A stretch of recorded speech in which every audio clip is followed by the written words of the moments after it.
Bayangin lu lagi di depan cermin lu ngaca, tapi yang nongol malah bayangan buram kayak kaca yang habis diludahin. Lu kesel.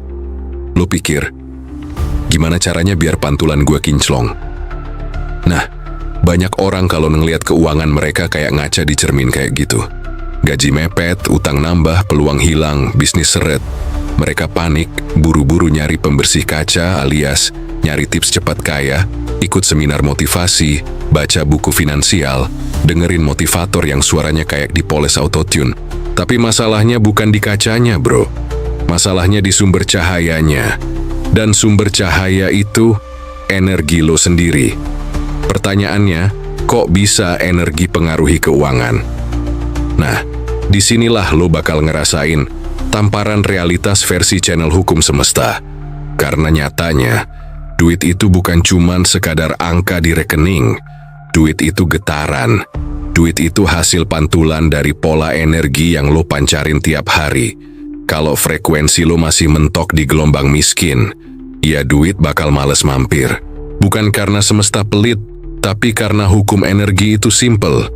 Sesama frekuensi saling tarik-menarik.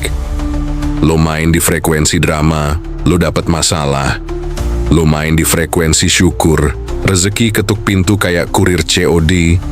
Tapi tunggu dulu, sebelum lo buru-buru mikir ini cuma teori motivasi receh. Gue ucapin dulu makasih buat pelanggan sakti channel Hukum Semesta yang udah share video-video kita. Udah bantu ngangkat frekuensi konten ini sampai ke langit ketujuh algoritma YouTube. Lo semua bukan sekadar subscriber, tapi tim vibrasi tinggi yang bikin channel ini makin berkah. Bagi yang baru nongol, selamat datang di zona pencerahan absurd, di mana kita nyampurin spiritualitas, sains, hukum semesta, dan sedikit bumbu sarkasme, biar hidup lo nggak kayak sinetron jam 5 sore. Balik ke topik. Kenapa topik ini penting? Karena, bro, banyak orang udah kerja keras kayak kerbau sawah, tapi dompet tetap bolong.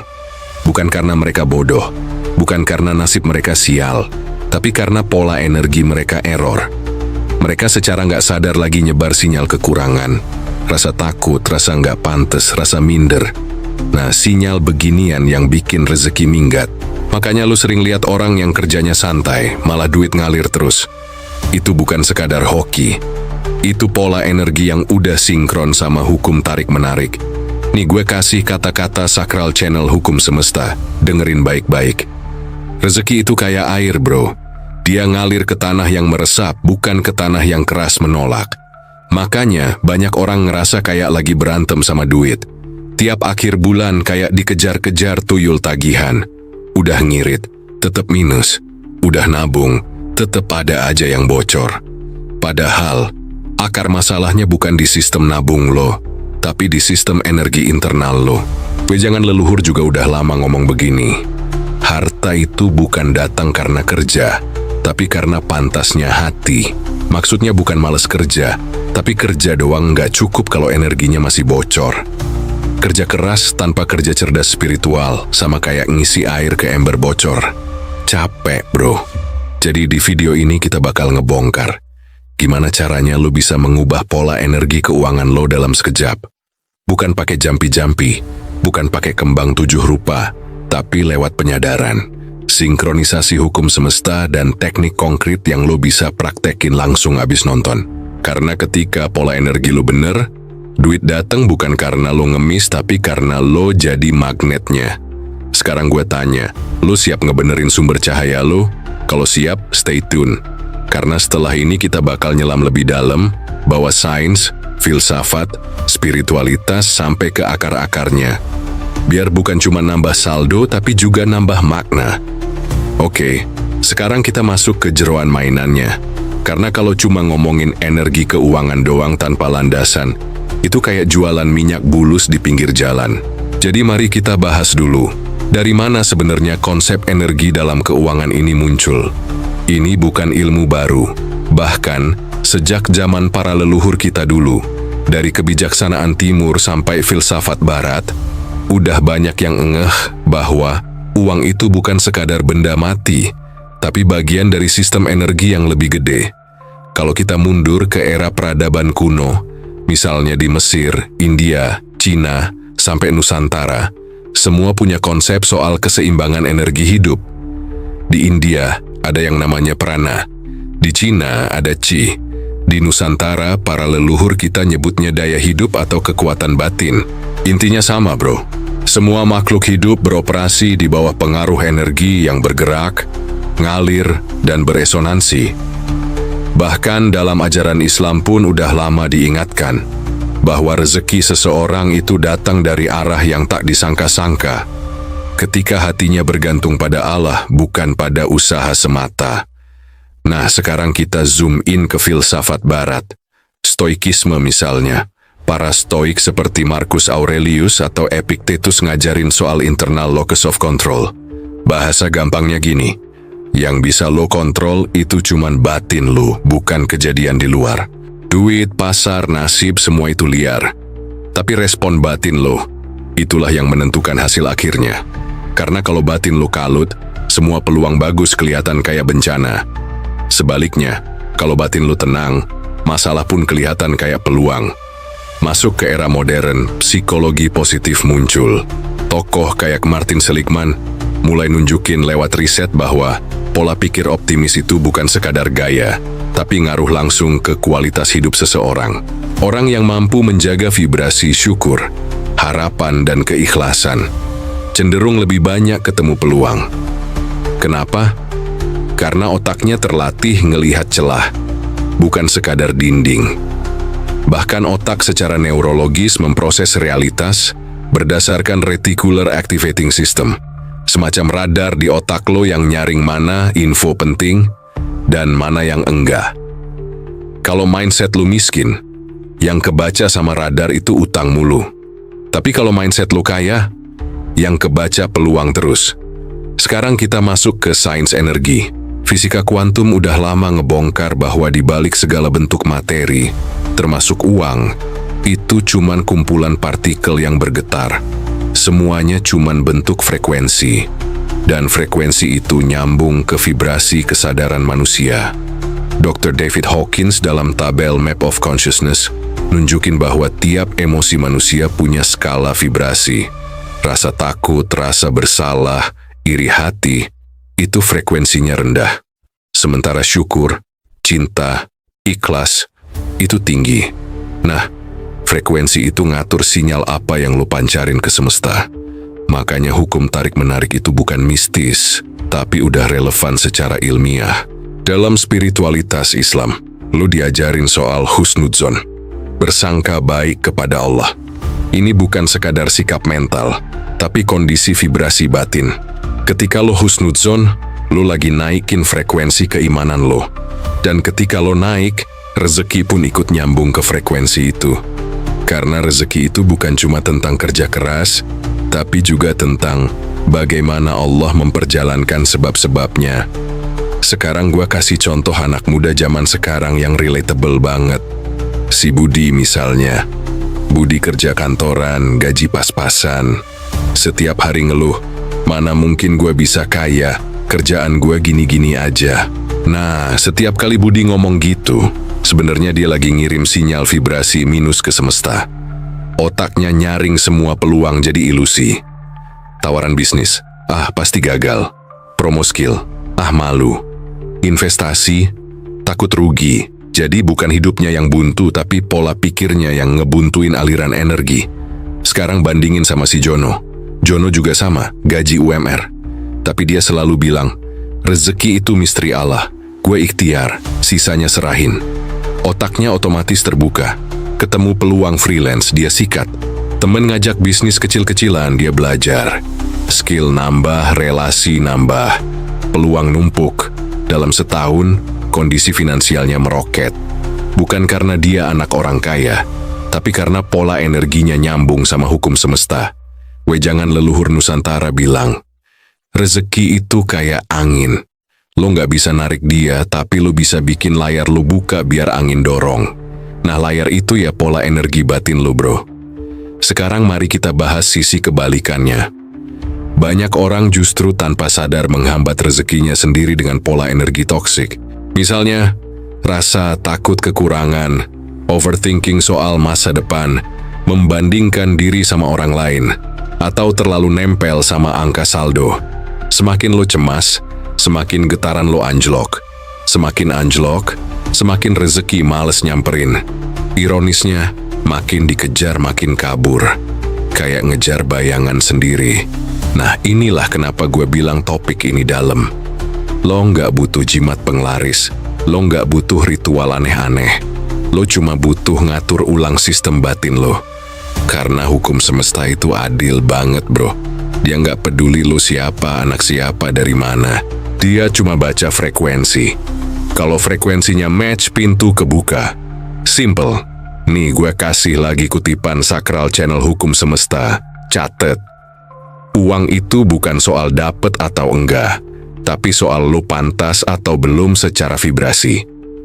Jadi kalau lo nanya, bisa nggak mengubah pola energi keuangan dalam sekejap? Jawabannya, bisa. Tapi sekejap itu terjadi bukan di luar tapi di dalam. Begitu batin lo klik frekuensi lo naik, realitas luar akan ngikut ngedrift kayak mobil Tokyo Drift. Setelah ini, kita bakal nyelam lebih dalam lagi ke bagian akar masalahnya. Apa sih yang bikin pola energi keuangan banyak orang error? Apa aja hukum semesta yang diam-diam ngebentuk nasib keuangan lo tiap hari? Siap-siap, karena kita bakal bongkar sampai ke akar-akarnya. Sekarang kita buka bor. Masuk ke akar masalahnya. Kenapa sih banyak orang ngerasa udah kerja kayak kerbau bajak sawah, tapi rekening tetap kayak padang pasir, kering kerontang? Jawabannya ada di pola energi internal yang tanpa sadar ngeblok arus rezeki. Dan lucunya, yang ngebikin itu semua bukan orang lain, bukan sistem, bukan juga makhluk halus, tapi diri kita sendiri. Pola pikir, keyakinan batin, dan vibrasi yang kita pancarin tiap hari. Pertama, masalah utamanya ada di apa yang gue sebut vibrasi kekurangan kronis.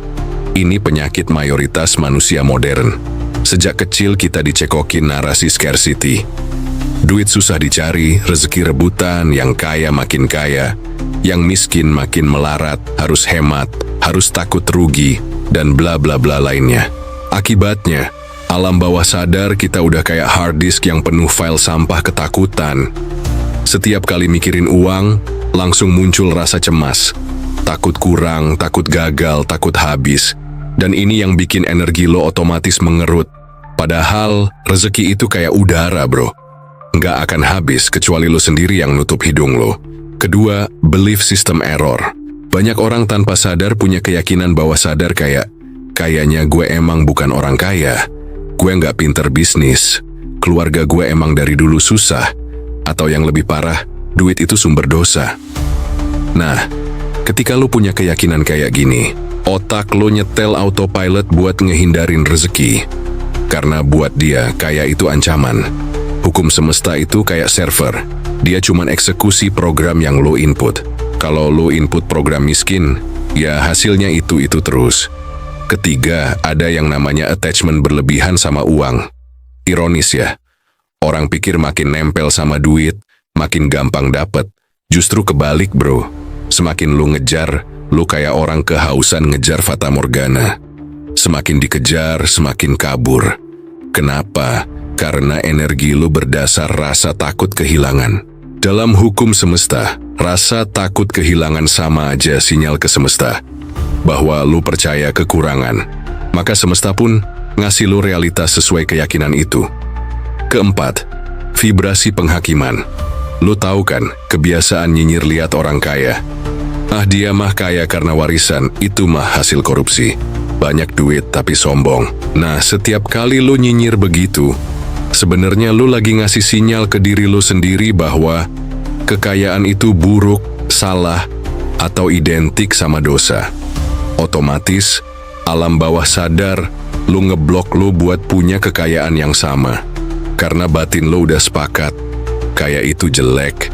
Padahal dalam Islam jelas banget harta itu amanah. Kaya itu bisa jadi jalan keberkahan, asal niatnya benar. Kelima, tidak selaras antara doa dan vibrasi batin. Banyak orang doa minta rezeki, tapi setelah amin, dia langsung overthinking. Ah, kayaknya susah, bisa nggak ya? Nah lu, doanya naik, vibrasinya jatuh. Itu kayak ngirim paket, tapi alamatnya salah. Akibatnya paket rezeki muter-muter, nyangkut di gudang semesta. Sekarang kita kaitin sama hukum-hukum semesta yang sering banget disinggung, tapi jarang dipahami dalam. Pertama ada Law of Attraction. Ini udah sering lo denger kan? Hukum tarik-menarik. Tapi bukan berarti lo cukup duduk diem, visualisasi duit, terus tiba-tiba ATM lo penuh. Bukan gitu mainnya. LOA bekerja saat vibrasi lo bener-bener sinkron sama apa yang lo inginkan. Kalau vibrasi lo penuh rasa syukur, keberlimpahan, dan keyakinan, maka lo narik kejadian-kejadian, peluang, dan relasi yang ngebawa rezeki itu masuk. Visualisasi hanya alat buat nyetel vibrasi, bukan mantra sulap. Kedua ada Law of Resonance, atau hukum resonansi. Ini lebih presisi. Intinya, lo hanya bisa menarik apa yang frekuensinya sama kayak lo. Kalau lo main di frekuensi syukur, maka segala yang serba cukup bakal nyambung sama lo. Tapi kalau frekuensi lo dirasa takut, maka yang datang ya masalah, tagihan, kebocoran. Ini kayak tuning radio. Frekuensi kemiskinan, ya dapetnya lagu derita. Ketiga, Law of Vacuum, hukum kehampaan. Semesta nggak suka kekosongan. Ketika lo berani ngelepas hal-hal yang udah nggak relevan, semesta otomatis ngisi ruang kosong itu. Misalnya, lo ngelepas kerjaan yang toksik, malah dapet peluang baru yang lebih baik. Tapi kalau lo nahan terus hal-hal yang sebenarnya udah mati, lo nggak kasih ruang buat energi baru masuk. Keempat, Law of Circulation, hukum sirkulasi. Duit itu kayak darah, harus ngalir. Kalau lo pelit, takut keluar duit, takut sedekah, takut investasi, duit lo jadi stagnan. Tapi kalau lo berani ngalirin dalam bentuk sedekah, bantu orang, atau investasi diri, maka arusnya justru makin deras balik ke lo. Dalam ajaran Islam, siapa yang menafkahkan hartanya di jalan Allah, maka dia akan melipat gandakan balasannya. Kelima, Law of Cause and Effect, hukum sebab akibat. Ini basic banget. Semua rezeki itu akibat dari sebab yang lo ciptakan, baik sebab fisik maupun sebab metafisik. Doa, ikhtiar, sedekah, vibrasi syukur, itu semua sebab. Tapi banyak orang cuma sibuk di sebab fisik doang. Kerja, lembur, bisnis, sementara sebab metafisiknya diabaikan. Padahal, seringkali kunci besarnya ada di dimensi batin. Keenam, Law of Faith, hukum keyakinan. Keyakinan lo itu pengunci utama. Allah sesuai prasangka hambanya. Kalau lo yakin rezeki Allah luas, maka semesta akan terus ngatur skenario buat nyambungin rezeki itu ke hidup lo. Tapi kalau keyakinan lo ciut, maka hasilnya pun ciut. Ini kenapa doa itu nggak cuma soal kata-kata, tapi kualitas iman lo saat minta. Ketujuh, Law of Polarity, hukum kutub berlawanan. Di setiap kekurangan pasti ada kelebihan. Di setiap penolakan pasti ada pintu lain. Tapi kalau lo fokus ke sisi negatif doang, lo gagal ngeliat sisi positifnya. Banyak orang kalau ditolak kerja, langsung frustasi, padahal bisa jadi itu kode dari semesta buat bikin usaha sendiri. Nih, gua kasih lagi kata-kata sakral channel hukum semesta, dengerin pelan-pelan. Semesta itu kayak air terjun, dia terus ngalir. Yang kehausan itu cuman yang males nyiapin wadah. Jadi semua problem keuangan lo sebenarnya bukan karena sumber rezeki lo mampet, tapi karena wadah batin lo bocor atau kekecilan. Tugas lo bukan minta air nambah, tapi benerin embernya. Nah, benerin ember ini yang bakal kita kupas lebih dalam di bagian selanjutnya. Hukum tersembunyi yang jarang dibongkar orang. Sekarang kita masuk ke bagian yang banyak orang nggak berani bahas, atau bahkan nggak sadar kalau ini eksis. Ini udah bukan sekadar hukum semesta yang familiar kayak Law of Attraction atau Law of Resonance, tapi ke hukum-hukum tersembunyi yang sebenarnya udah lama kerja di balik layar hidup lo. Khususnya dalam urusan keuangan. Lo tahu kenapa banyak orang yang paham Law of Attraction, rajin afirmasi, rajin visualisasi, tapi rekeningnya tetap ngos-ngosan?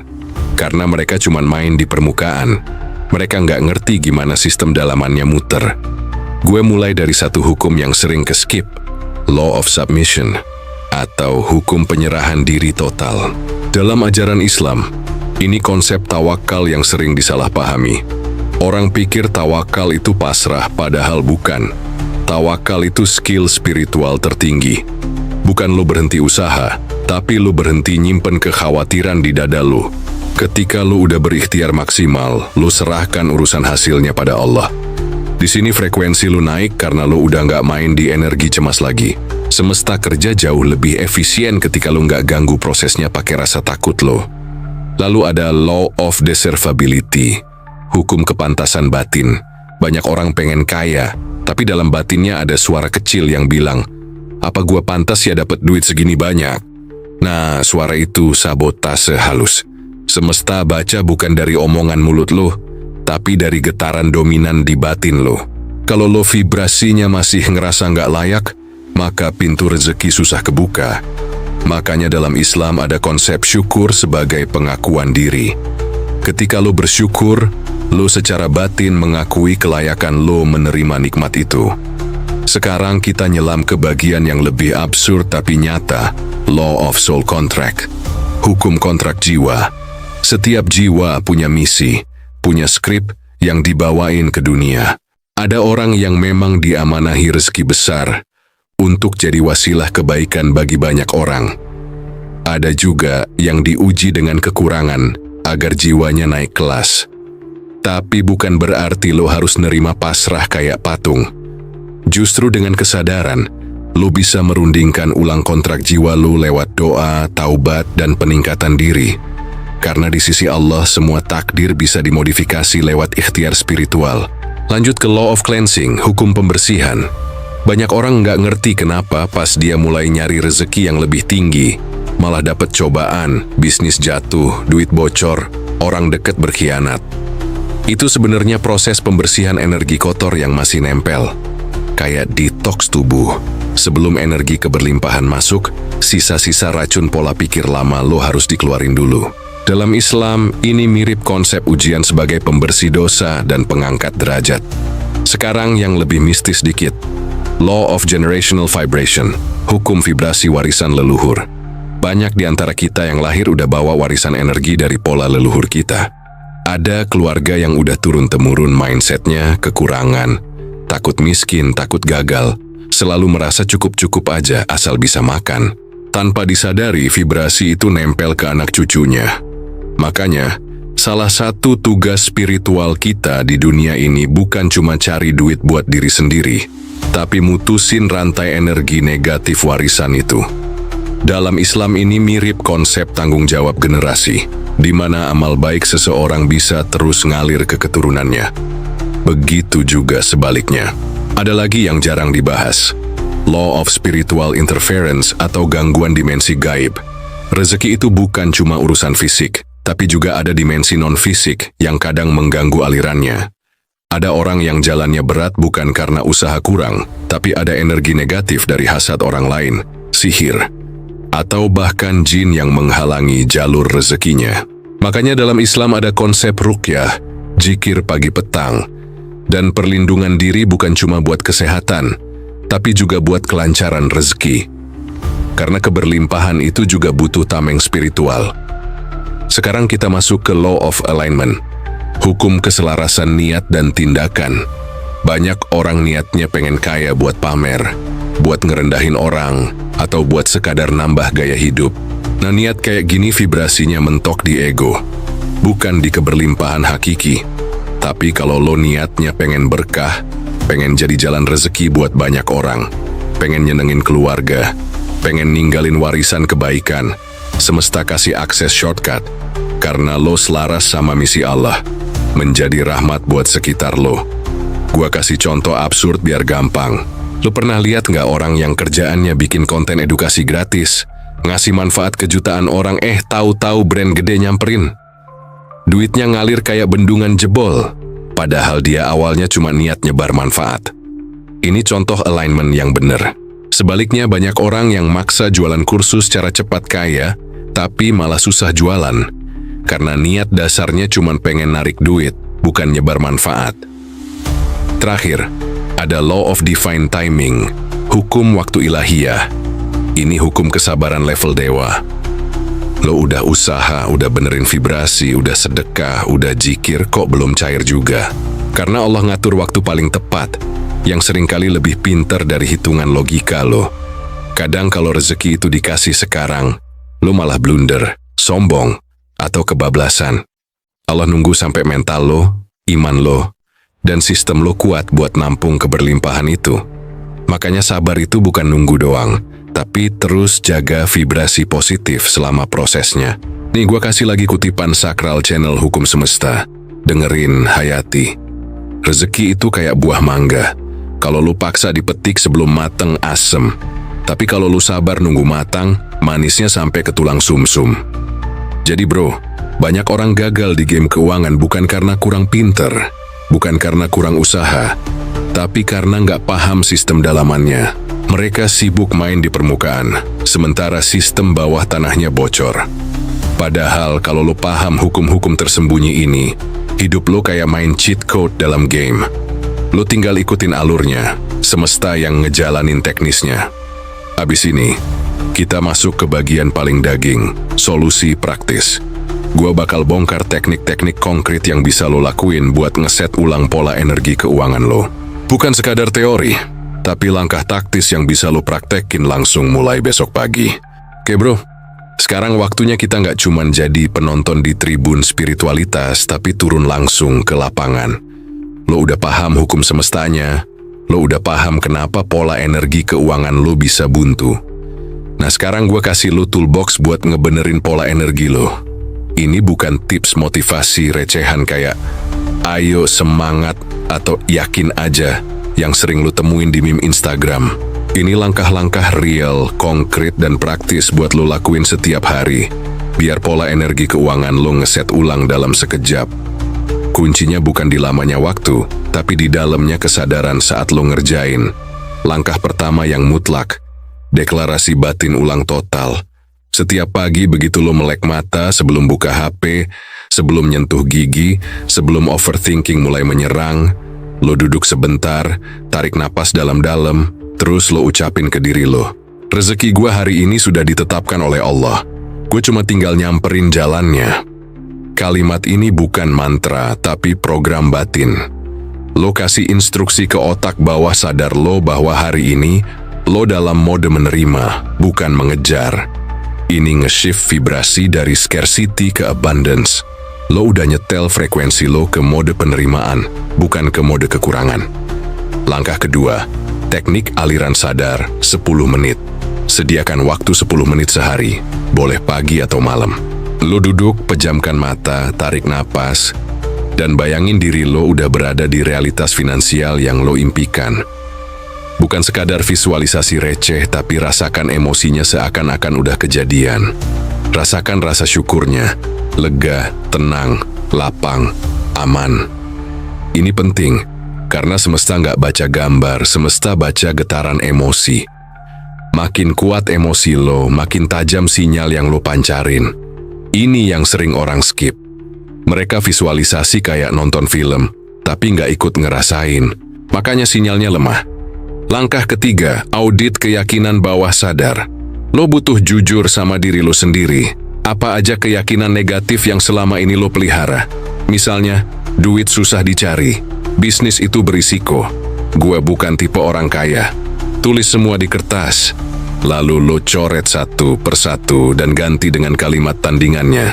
Misalnya, duit susah dicari, lo ganti jadi rezeki Allah itu luas tak berbatas. Lakuin ini tiap hari selama minimal 40 hari biar otak lo dapet program baru. Otak itu kayak otot, butuh repetisi buat kuat. Langkah keempat, jalankan ritual syukur agresif. Setiap hari, wajib. Minimal sebelum tidur, tulis minimal 5 hal yang lo syukuri hari itu, sekecil apapun.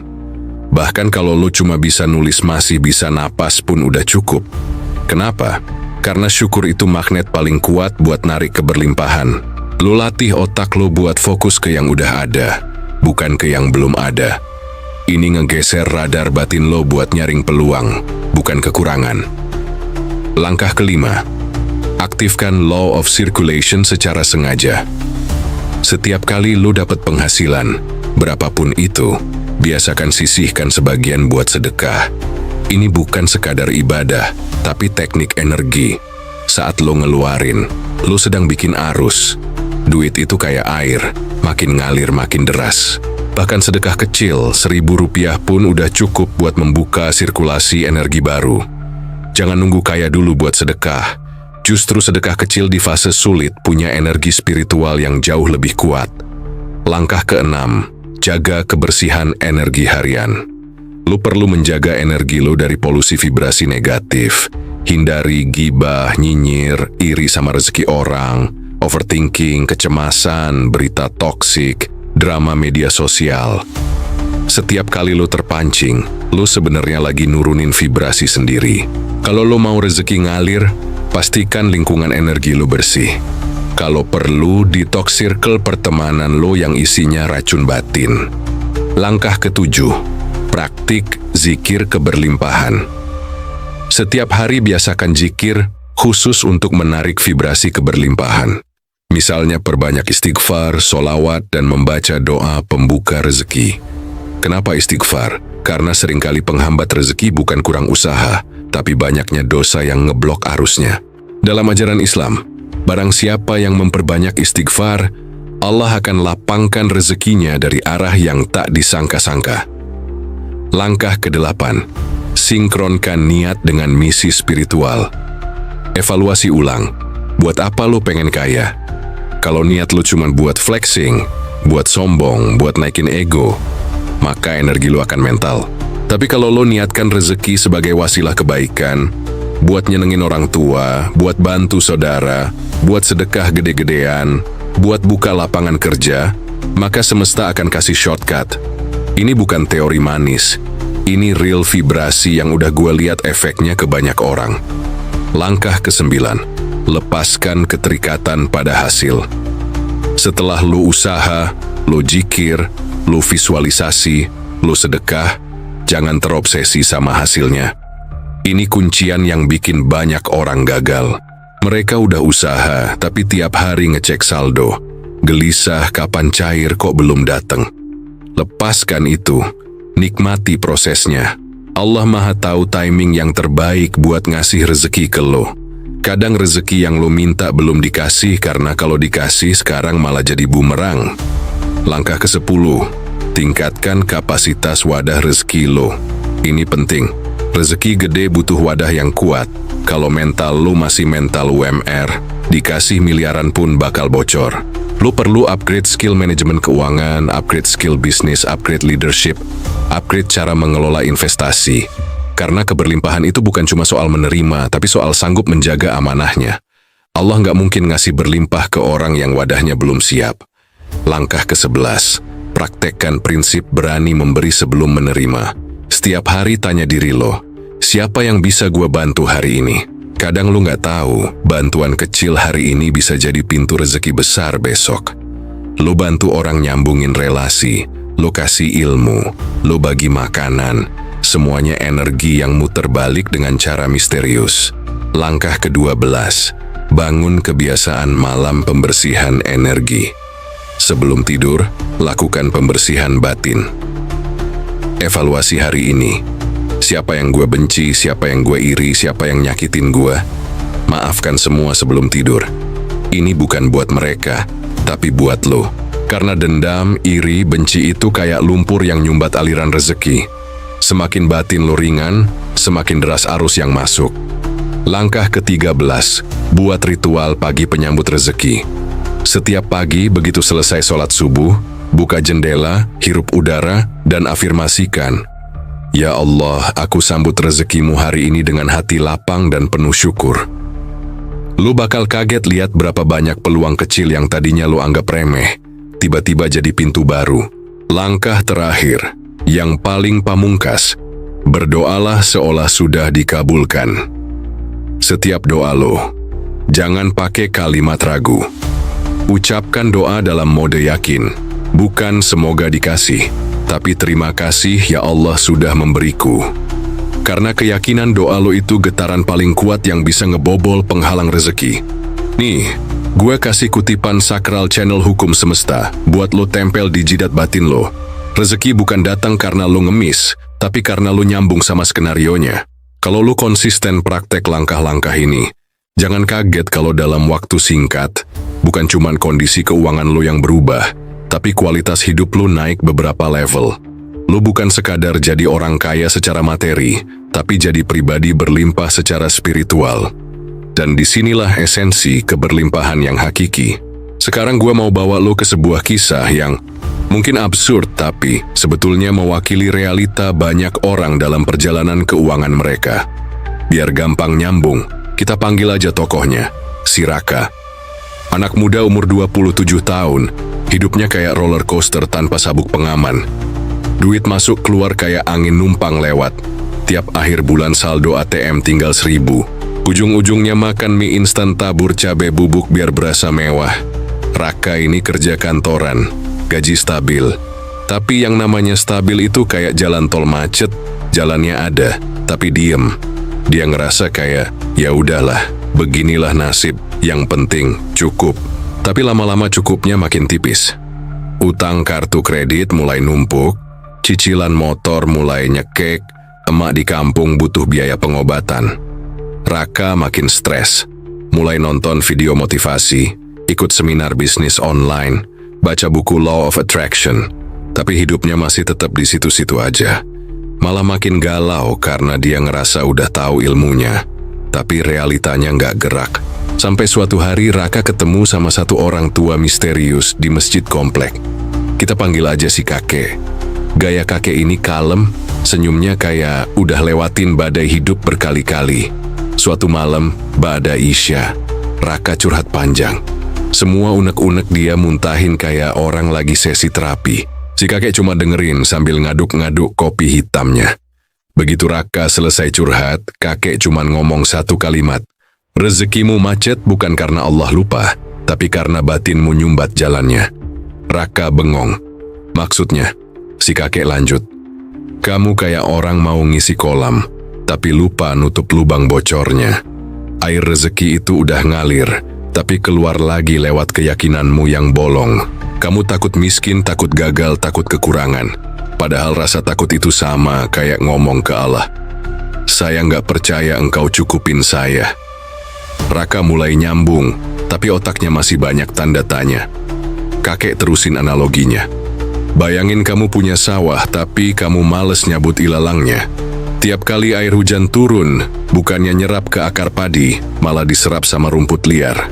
Nah, rumput liar itu kayak pikiran negatifmu. Takut, iri, nyinyir, ngeluh, banding-bandingin hidupmu sama orang lain. Raka diem, kali ini mulai nyesek. Kamu pengen hasil panen besar. Lanjut kakek, tapi wadah sawahmu belum kamu benerin. Allah maha memberi, tapi kita yang seringkali nggak nyiapin tempatnya. Malam itu jadi turning point buat Raka. Dia pulang bukan dengan solusi teknis, tapi dengan PR spiritual. Mulai dari malam itu, Raka ngerombak semua ritual hariannya. Tiap pagi sebelum ke kantor, dia duduk 5 menit, tarik napas, ucapin afirmasi syukur. Dia benerin sholatnya, lebih khusyuk, bukan sekadar formalitas jam kerja. Tiap dapat gaji, dia sedekah sebagian dulu, baru sisanya buat kebutuhan. Setiap muncul pikiran takut, dia langsung counter dengan zikir. Dia mulai maafin semua orang yang dia benci. Dia bersihin circle pertemanannya dari orang-orang yang kerjaannya nyinyir. Awalnya nggak ada perubahan besar, tapi yang aneh, hatinya mulai tenang. Dia nggak lagi gelisah soal duit, dan disitulah mulai keajaiban aneh muncul. Minggu ketiga, bosnya tiba-tiba nawarin posisi baru yang gajinya naik. Bulan keempat, ada temennya nawarin join bisnis kecil-kecilan. Bulan keenam, bisnisnya mulai jalan. Tahun kedua, cicilannya lunas. Tahun ketiga, saldo tabungannya melebihi angka yang dulu cuma berani dia bayangin. Yang lebih keren, di tahun keempat, dia malah buka yayasan pendidikan gratis buat anak-anak yatim di kampungnya. Dan Raka akhirnya ngerti apa yang dulu kakek maksud dengan Allah nggak pernah pelit. Yang pelit itu kadang batin kita sendiri. Nih, gue kasih kutipan sakral channel hukum semesta yang jadi intisari kisah ini. Rezeki itu bukan datang karena lo ngotot, tapi karena lo siap jadi jalannya. Cerita si Raka itu absurd? Bisa iya, bisa enggak. Tapi prinsipnya real. Karena ribuan Raka-Raka lain sebenarnya ada di luar sana. Mereka gagal bukan karena kurang usaha, tapi karena nggak ngerti cara nyingkronin sistem energi batinnya sama sistem rezeki Allah. Dan ingat, kisah ini bukan buat lo sekadar dengerin, tapi buat lo ambil pesan dalamnya. Selama batin lo masih penuh rumput liar, selama pikiran lo masih didikte rasa takut, selama doa lo masih dibarengi kecemasan, selama itu pula rezeki lo cuma muter-muter di pinggir pagar hidup lo. Tugas lo bukan ngejar rezeki, tugas lo nyiapin sawahnya, bersihin, gemburin, rawat. Air hujan Allah pasti turun, tinggal lo siap apa enggak nampungnya. Nah bro, kita udah jalan bareng lumayan jauh. Dari awal lo ngaca ke cermin hidup lo yang buram, sampai kita bongkar satu persatu kenapa banyak orang mati-matian cari duit tapi tetap kayak ngejar bayangan. Sekarang, di bagian ini gue mau jahit semua benang merah yang udah kita buka. Biar apa? Biar lu bener-bener ngerti bahwa mengubah pola energi keuangan lo itu bukan ilmu langit yang cuma bisa dipraktekin orang-orang terpilih. Tapi ini hak lo. Ini sistem Allah yang berlaku buat semua hambanya yang mau nyambung sama aturan mainnya. Pertama, kita paham dulu pondasi dasarnya. Rezeki itu bukan sekadar angka di rekening. Rezeki itu sistem vibrasi batin yang sinkron sama hukum semesta ciptaan Allah. Duit itu hasil, bukan sumber. Dan hasil itu selalu ngikutin pola dalam diri lo. Lo vibrasi kekurangan, maka realitas lo penuh tagihan. Lo vibrasi syukur, maka realitas lo penuh peluang. Kedua, lo udah lihat gimana akar masalah banyak orang itu bukan di kurangnya skill, bukan kurang kerja keras, tapi karena sistem bawah sadarnya error. Keyakinan negatif, trauma masa lalu, warisan mindset leluhur yang penuh ketakutan, sampai kecanduan drama finansial. Semua itu jadi bocor halus yang bikin rezeki lo ngalir kayak air bocor ke pasir. Ketiga, lo udah ngerti bahwa di balik semua teori populer kayak Law of Attraction, ternyata ada lapisan hukum semesta tersembunyi yang lebih dalam. Ada Law of Submission, di mana lo harus belajar tawakal beneran. Ada Law of Deservability, di mana lo harus nyembuhin rasa pantas lo. Ada Law of Cleansing, di mana ujian hidup lo itu sebenarnya proses pembersihan batin. Ada Law of Divine Timing, yang ngajarin lo buat sabar bukan karena lemah, tapi karena Allah punya skenario waktu yang sempurna buat lo. Keempat, kita udah masuk ke solusi praktis yang bukan cuma teori indah.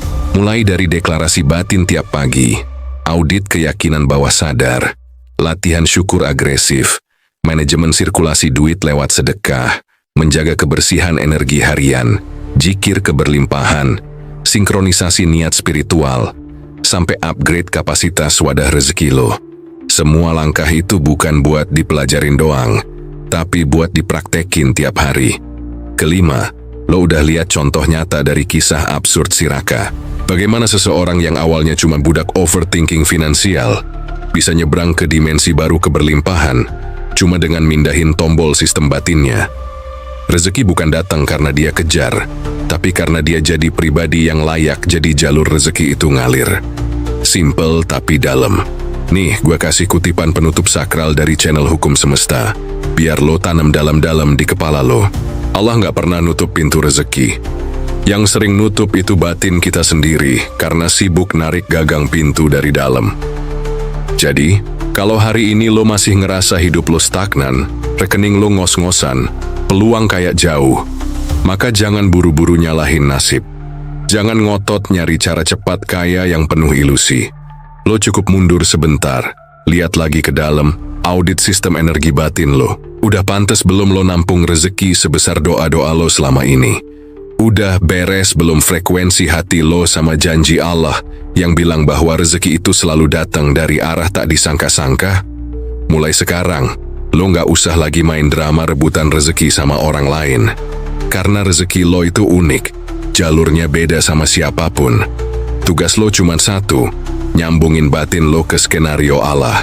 Setelah itu, tinggal jalanin peran lo sambil nikmatin proses upgrade diri lo ke versi terbaik lo.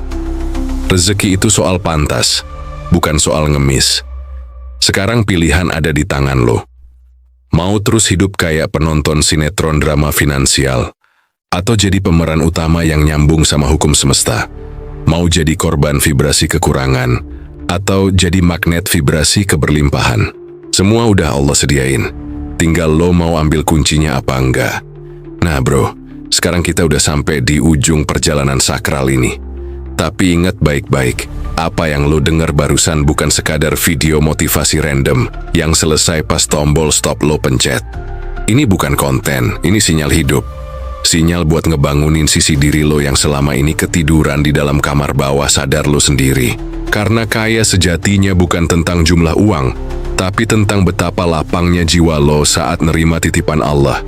Channel Hukum Semesta ini bukan sekadar channel YouTube, tapi tempat lo semua yang haus ilmu rahasia kehidupan buat nyelaras sama hukum ciptaannya, yang selama ini jarang orang bener-bener bongkar sampai ke akar-akarnya. Di sini lo nggak cuma belajar hukum semesta, tapi belajar gimana jadi manusia versi upgrade, yang paham aturan main hidup dari sisi spiritual, psikologi, sains, bahkan sampai warisan ilmu leluhur. Jadi, kalau video ini ngebuka kesadaran lo, kalau lo ngerasa kayak lagi dapet tamparan manis dari langit, lo tahu apa yang harus lo lakuin. Bagikan video ini ke orang-orang terdekat lo. Kasih mereka sinyal yang sama, biar kita sama-sama naikin frekuensi hidup bareng-bareng. Karena semakin banyak orang di circle lo yang vibrasinya naik, semakin kuat pula energi rezeki yang bakal muter di sekitar lo. Lo bukan sekadar nolong orang lain, tapi sebenarnya lagi bantu narik arus energi kolektif yang nyambung ke hidup lo sendiri. Dan buat lo yang pengen jadi pelanggan tetap channel ini, bukan sekadar penonton numpang lewat, klik tombol pelanggan di bawah. Gampang kok. Harganya cuma setara sebungkus nasi padang sama segelas kopi hitam di warkop favorit lo. Tapi efeknya, lo jadi bagian dari pasukan vibrasi tinggi yang dapat akses pertama setiap video sakral kayak gini sebelum dilempar ke publik. Ini bukan lagi sekadar subscribe. Ini komitmen spiritual kecil lo buat nyambungin diri ke sistem ilmu yang lagi lo pelajarin sekarang. Ingat selalu kutipan sakral penutup channel kita. Dengerin pelan-pelan, resapin, tempelin di batin lo. Hukum semesta memang tak terlihat tapi nyata dan mengikat. Dan sekarang sebelum video ini benar-benar selesai, gue mau lo tulis di kolom komentar, di level mana posisi energi keuangan gue sekarang. Bukan buat pamer, tapi buat refleksi. Biar lo belajar jujur sama diri sendiri. Karena langkah perubahan itu selalu dimulai dari kejujuran tingkat dewa sama diri lo sendiri. Gue tunggu komen lo di bawah. Semoga video ini jadi wasilah keberlimpahan hakiki buat lo semua. Amin.